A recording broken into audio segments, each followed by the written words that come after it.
Hi, this is a video about, it was going to be about detailing, but it sort of slightly transmuted as I was making it. So it's about a comfy workflow, quite a big one, quite a long one anyway, but most of it is not specific to what I'm going to talk about really. The way this arrived was I wanted a way of controlling extra detail in things. So I already knew that adding noise in the refine would maintain the detail levels. So I've just taken that all onto a new level. But it has some other effects for the application of LoRAs as well. So I'll just start at the beginning and I'm going to skim through the obvious things. I've got this great tranche of stuff here for making prompts, but that's not really relevant to what I'm going on about now. A single prompt would be fine, but this is I have all my prompts in sections and I fill them in sort of subject, place, and mood, which makes life easier and it keeps your prompts nicely organised and in a good structure.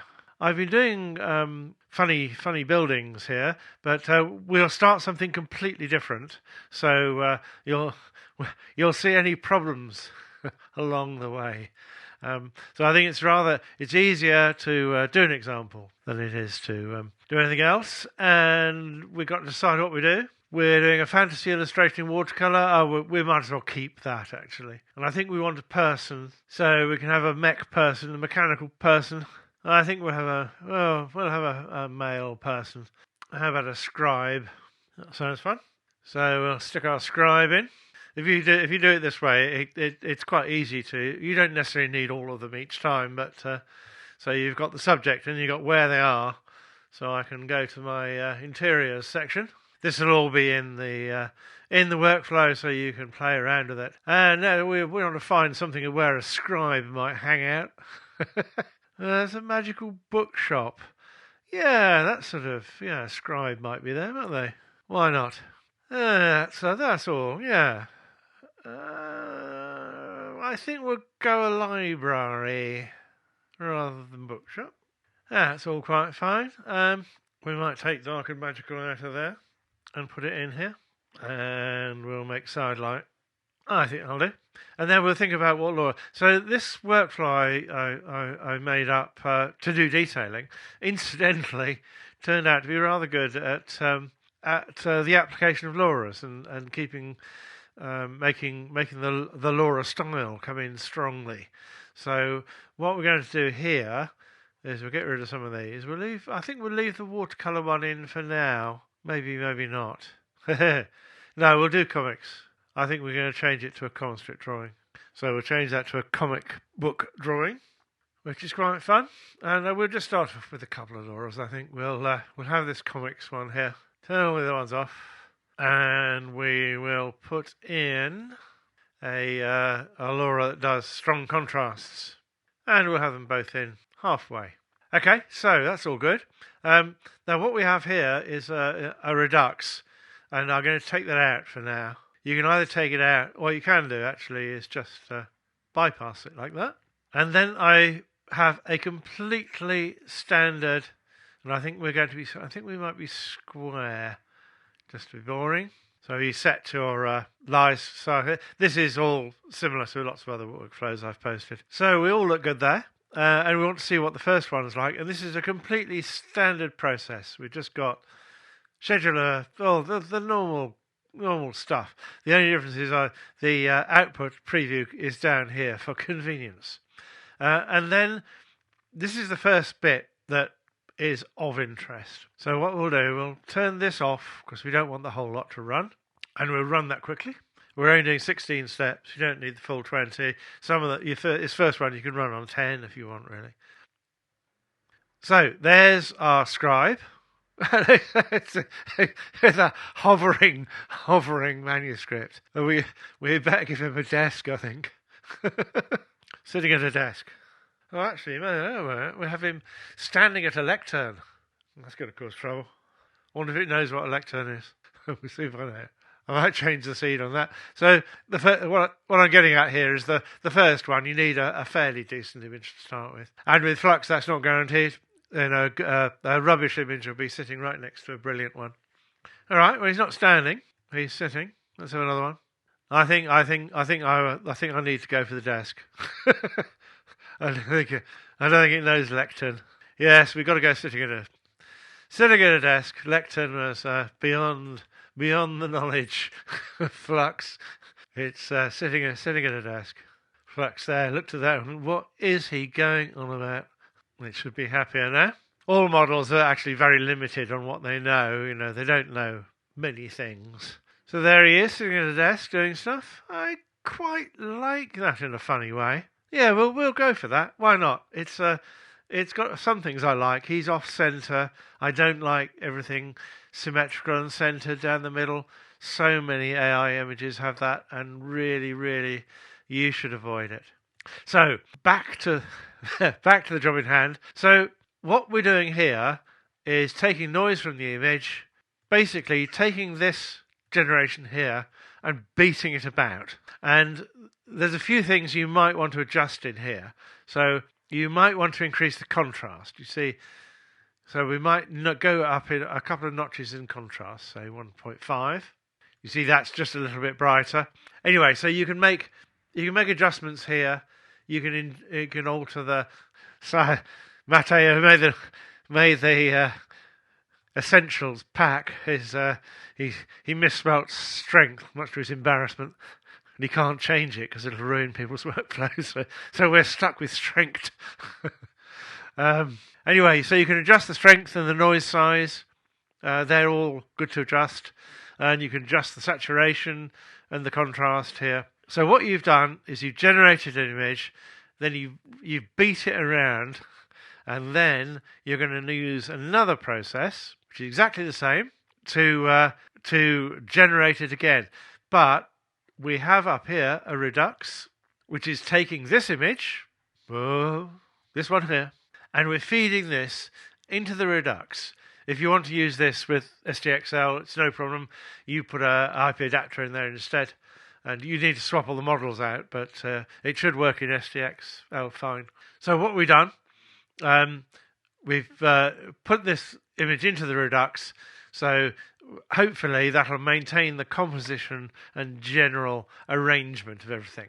And we're running at quite a high denoise. I run at 75.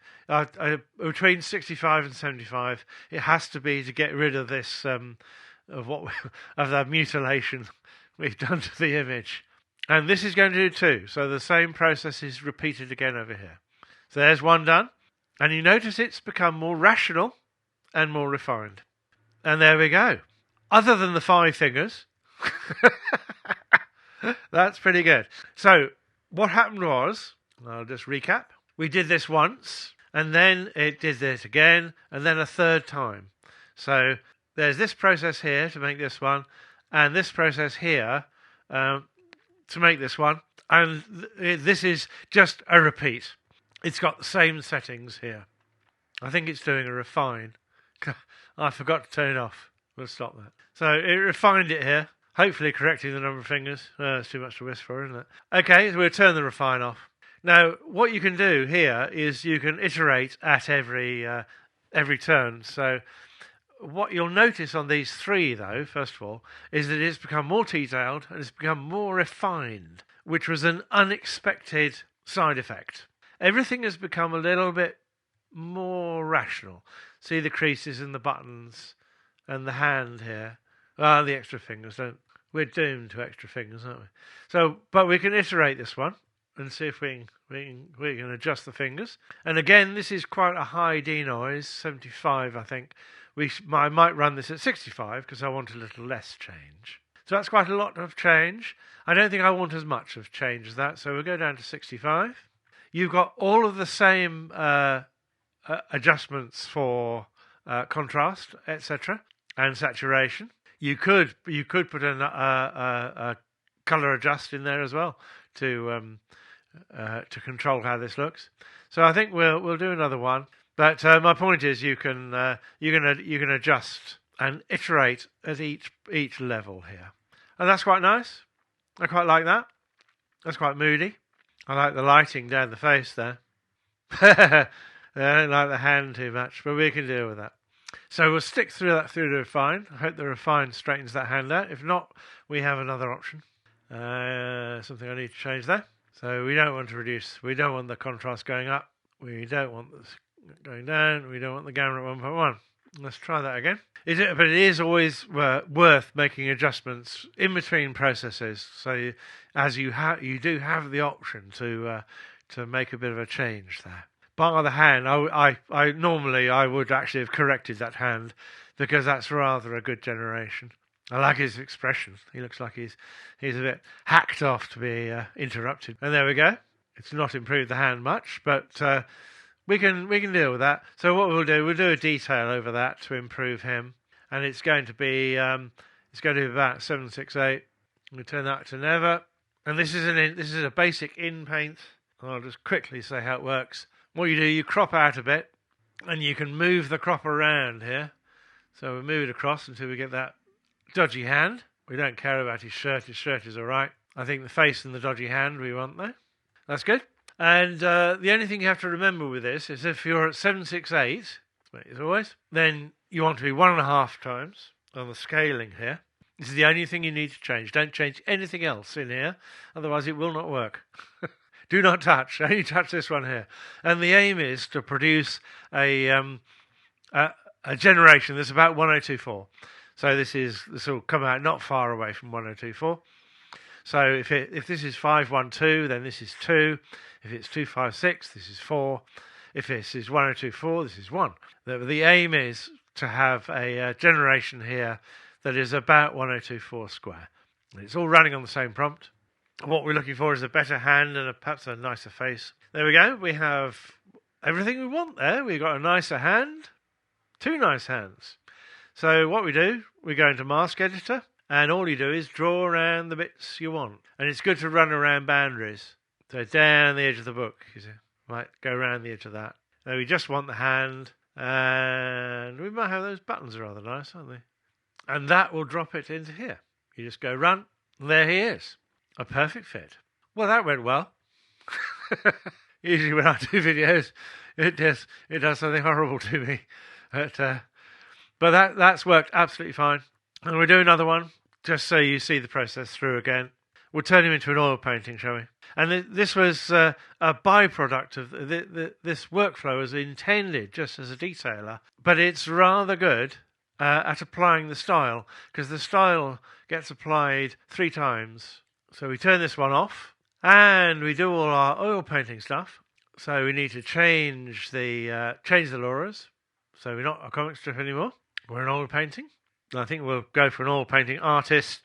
Who will we go for? Artists.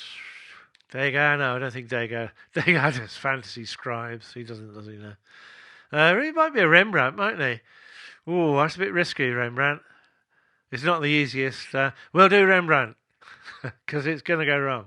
Now, what I can do now is we'll use this first Redux, and this is what this Redux is for. So we'll choose a file to upload, and what we're going to do, we're going to upload this last one here. So now we've got to start right from the beginning. So we can click on this, activate it, and it's not going in terribly strong, 24, and we need to change the prompt to an oil painting, something I'll have here. Here we go. So you see how the prompt builder works. You can just drop in a different media just like that, and it makes your prompt well structured, which is actually really important. I do see prompts where they go on about what sort of. Well, very often they don't say what sort of images at all. They go on about some wild cyborg or other with a whole lot of detail, then a whole lot more detail about where the cyborg is, and then we get another chunk of detail about the cyborg later on. And all this will do is confuse the AI. It won't really help us. So we got that turned off. Everything should be good. Wish me luck. So this is only going to do the first one. So there he is. That's rather nice. Now, this detailing method tends to refine. So he's quite simplified there. Very nice light, nice painted feel. Yeah, I like that. So we'll run that. Do we turn that to always? Go run. And here you can see what's happening to each one. So this is going very... you can see, I'll go and zoom in on that. You see how beaten about it is. But that seems to make a very good latent. So you see he's become more detailed there. There you go. More Rembrandted. And the same process should happen here. It doesn't always. Sometimes you get a bad seed. But it's quite a high proportion. Okay, so that's not gone detailed enough. That's probably too high a change there. All right, 65. I think we'll just look at another seed. And this is actually handy, because it shows some of the other things you can do. Now that's much nicer. So we're getting quite high variation here. I would normally take that one because that's very nice. He's nicely holding it. And this process does tend to correct. See, this hand here is a bit unlikely, whereas this one is perfect. If I turn up the denoise here to 75, it seems to be between 65 and 75. Below 65, and it can't get rid of the clutter here. That's nicer still, isn't it? And you see, now we've got the extra detail. You see the hands, the numbers on the clock. We've got the books a little bit more defined. You might not want this, but that's quite nice. I think the contrast could be a little higher, but we can adjust that here. You see the contrast? We take that to 2. So I'm quite pleased with this workflow because it does have lots of possibilities. Do you see how I've adjusted the brightness of it without changing anything else, which is rather nice. So I'll quickly go. I would be satisfied with that, so I'd probably take that on. But because I'm making a video, we won't bother. So what we can adjust here is the noise size. Here it was 1. Here it's a bit smaller, but I can also change the strength. So if we halve the strength, and we'll see what that does. We'll see what it does here first. So you see, we're now much clearer. So that's a setting you can play with. And there we go. And it's all just a little bit cleaner this time, but still very nice. Okay, so we'll run that through the refine. Now the refine sometimes ruins paint styles, and I often run it through a straight pixel upscale. So I'll do that this time, rather than the model upscale. The model upscale tends to smooth things out, and I don't really want it smoothed out. So we'll run it from the pixel upscale. This has another set of I'm adding noise here as well to try and maintain the detail, because the upscale can smooth things out and it'll take away the painted feel. It'll un-Rembrandt it, if you like. And there we go. Very nice. So we've got a great painted feel. Face is the only thing that maybe needs a little bit of work. Hands look nice-ish. No, I like the hand. That's okay. It's a bit unexpected. We'll do another one and see if the hand. I sort of prefer the hand on that one. I think hands, the bane of AI. You'd probably make that hand good and ruin the other one there. That's okay. That's fine. Both hands are good there. So I might refine the face. That's all. So what we'll do, we'll just refine the face. We'll see. Maybe we'll do the face and hands. We'll see what comes in. Yeah, that's pretty good. We can do the face and the hands. So get it framed.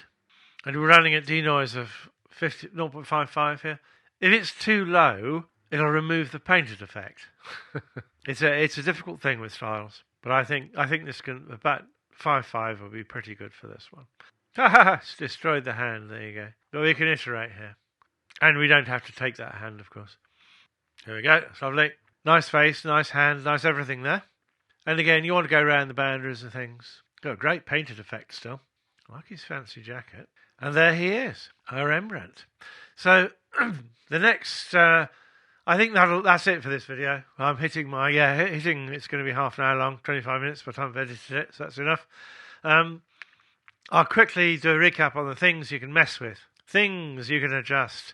So you can adjust the strength, noise size, you can adjust the colour here. And you can adjust the contrast and the saturation and etc. You don't need the mask contrast unless you're using a mask. We're not using a mask, so that's all irrelevant. Mask strength, etc. That's all. You can ignore that. And the other thing is the denoises on these two. So that's 7.5, that's 7.5. You could run it through at 6.5. I'll run it through at 6.5 so you can see what it does. At a certain point, it can't get rid of the noise you've put in, obviously. We'll just run through on another seed. And you can iterate, obviously, on or any of those. There's an extra arm appeared. That'll probably go away the next one. That's quite nice, except for the arm. There's another seed. Final seed. I like the figure. Yeah, very nice. That's not so good. But what you see is that the next two, it's quite good that it's not so good, because it shows you what will happen on these two. You see it has straightened things out. And it does really often tend to improve on each one, which is rather good. There we go. There you go. So you see that actually has improved on all three that time. See, this is all just a little bit more sophisticated and nice. And he's holding the pen properly. All good.